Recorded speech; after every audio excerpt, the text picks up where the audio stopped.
앞서 수양이 계유정난을 일으킨 명분이 김종서와 황보인이 안평과 손을 잡고서는 단종을 패하고 안평을 왕으로 옹립하려 했기 때문이라 했습니다.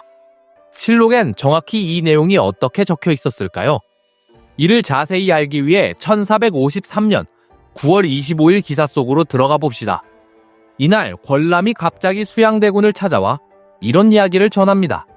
황보인의 종 중에 제 종 개수와 같이 일을 하는 녀석이 하나 있는데 그 놈이 개수에게 말하길, 야 개수야, 네가 나란 일을 하냐? 갑자기 뭔 소리야? 내가 나란 일을 어찌 알겠냐? 자, 들어봐라.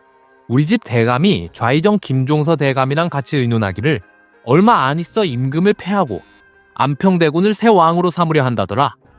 뭐? 뭔 말 같지도 않은 소리야. 아니 진짜라니까? 거사일은 오는 10월 12일에서 22일 사이로 정했고 군사는 이러저러해서 동원하면 된다고 하더라. 또한 무기도 여차저차해서 전부 모아가지고 거사일이 되면 다 같이 일어나기로 약속했다니까. 실록에선 이때 황보인의 종이 군사를 동원하는 방법에서 무기를 확보하는 방법까지 모두 상세히 말하고 있는데요. 이 역적들의 음모를 이미 다 알았으니 서둘러 대책을 마련하셔야 합니다.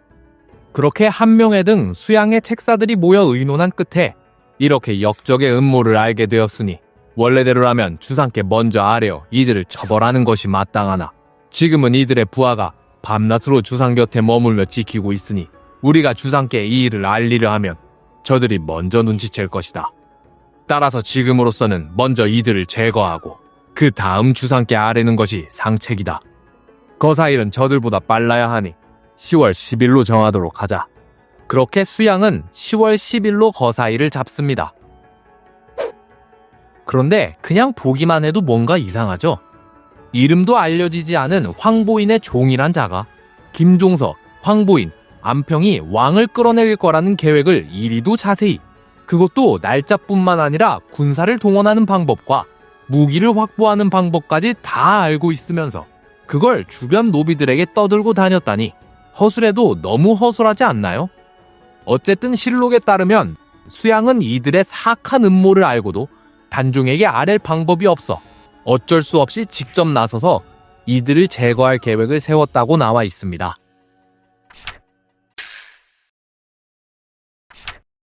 그렇게 착실히 군사를 모으고 김종서를 칠 준비를 진행하는 수양.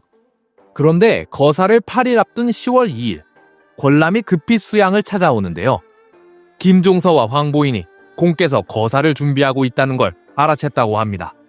계획이 이미 누설돼 버렸는데 이제 어찌합니까? 그들이 모여 회의를 하는데 3일이 걸릴 테고 조치를 취하는데 또 3일은 걸릴 것이며 마지막으로 약속 날짜를 잡느라 다시 3일은 소요할 것이다. 우리 거사는 앞으로 8일 뒤로 잡혀 있으니 날짜만 어기지 않으면 될 것이야. 다만 아는 이가 많으면 계획이 새어나갈 수 있으니 다들 입 조심하라 이르거라. 그렇게 시간이 흘러 마침내 10월 10일 수양은 권람과 한명회를 불러 말합니다. 내가 깊이 생각해보니 저들 중 가장 교활한 김종서가 우리의 거사를 알고 반격하면 우린 필히 패하고 말 것이다. 따라서 내가 장사 2명을 데리고 직접 김종서의 집을 찾아가 녀석을 먼저 뵌 후에 너희에게 알릴 테니 너희는 이후 계획한 대로 실행하도록 하라. 그렇게 계획을 다시 점검한 뒤 수양은 활쏘기를 한다며 무사들을 불러 모았는데요. 지금 간신 김종서 등이 권세를 희롱하고 정사를 어지럽히며 백성 또한 돌보지 않아 원망이 하늘에 닿을 지경이다. 또한 이들은 안평과 힘을 합하여 왕위를 찬탈하고자 하니 지금이야말로 우리와 같은 충신 열사가 대의를 위해 나서야 할 때가 아니겠는가. 그리하여 오늘 내가 이들을 베어 없애고 나라의 평안을 가져오고자 하는데 그대들은 어찌 생각하는가? 무사들 중에는 애초에 계획을 알고 있던 자들도 있었으나 이제 와서 처음 얘기를 들은 자들은 당황한 기색을 감추지 못하는데요. 그러자 무사들의 의견이 갈리기 시작합니다. 맞습니다. 당장 처부수러 갑시다. 아니 아무리 그래도 전하께 먼저 아뢰는 것이 순서 아니겠습니까? 그렇게 의견 대립을 하는 와중에 속속 도망치는 이들까지 생기는 급박한 상황. 그러자 수양이 한명회에게 묻습니다.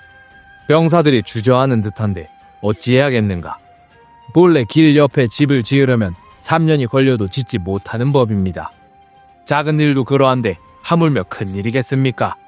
군사를 쓸 때 가장 큰 악수는 이럴까 저럴까 결단하지 못하는 것이옵니다. 공께서 먼저 일어나면 따르지 않을 자가 없을 것이니 이대로 진격하시지요. 지금 나의 이 결정에 나라의 안위가 걸려 있으니 운명은 하늘에 맡길 것이니라. 따를 자는 따르고 갈 자는 가라. 나는 너희들에게 강요하진 않을 것이나 만일 내 앞을 가로막는 자가 있다면 먼저 베고 나아갈 것이다.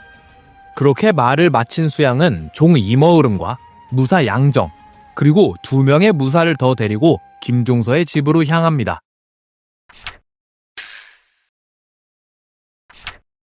사실 수양이 출발하기 얼마 전 이미 권람이 김종서의 집을 방문해 정탐을 하고 왔는데요. 그렇게 김종서가 무방비 상태란 걸 알고는 계획대로 김종서의 집에 도착한 수양대군.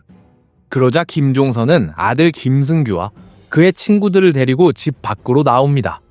아니 대군, 이 늦은 시간에 어쩐 일이십니까? 이리 안으로 들어오시지요. 이미 해가 저물었는데 어찌 집 안까지 들어갈 수 있겠습니까?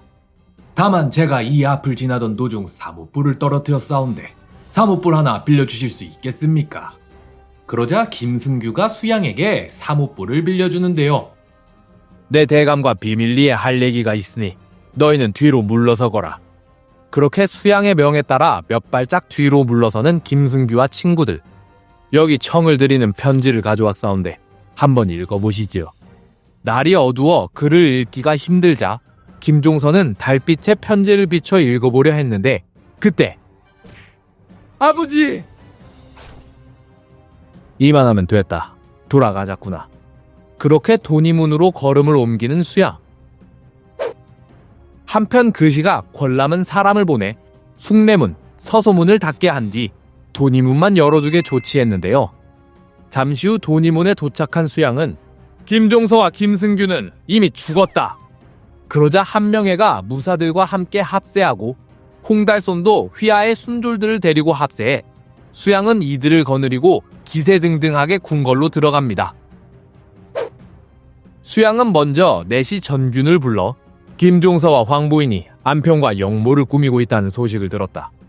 이미 날짜까지 잡혀 있어서 시간이 촉박했기에 내 먼저 적들의 수계인 김종서를 베어 없앴으니 이제 전하께 아뢰고 나머지 잔당을 토벌하고자 한다. 그렇게 전균이 단종에게 이를 전하는 사이 수양은 대신들을 불러 잔당 토벌을 의논합니다. 이후 수양은 군사를 풀어서 궁궐로 들어오는 모든 길목을 차단하고는 이 안은 심히 좁으니 들어오는 사람은 모두 하인을 밖에 놔두고 혼자 들어오도록 하라 라고 이르는데요. 그렇게 모든 대신 관료들이 호위 한 명 없이 무방비 상태로 입궐하고 황보인 등 김종서 편으로 분류된 자들은 이 검문소에 붙들려 그 자리에서 죽임을 당하고 맙니다. 야사에서는 이때 한명회가 직접 작성한 살생부를 들고서 들어오는 관료들을 확인하며 신호를 보내면 그 신호에 따라 이들을 죽였다고 하죠. 수양은 궁궐에 들어오지 않은 이들에겐 직접 집으로 사람을 보내 죽였고 안평과 그의 아들들도 잡아뒀다가 얼마 후 전부 죽여버립니다. 또한 김종서 일당의 가족들도 화를 면치 못했는데요. 이들의 아비와 16살 이상의 아들들은 모두 잡아다 죽였으며 15살 이하의 아들은 관노로 만들고 처와 첩 그리고 딸은 노비로 만들어 이들의 원수인 공신들에게 분배됐습니다. 한편 죽은 줄 알았던 김종서는 다행히 살아남았는데 김종서는 정신을 차리자마자 여장을 하고는 도성 안으로 들어가려 했으나 경비가 삼엄에 들어가지 못하고 지인의 집에 숨어 있다가 수양이 보낸 사람에게 발각돼 그 자리에서 죽임을 당하고 맙니다. 그렇게 결국 자기 앞길을 방해하던 김종서, 황보인, 안평을 모두 죽인 수양. 이제 수양은 역적을 처단한 공신으로서 무소불위의 권력을 휘두르게 됩니다.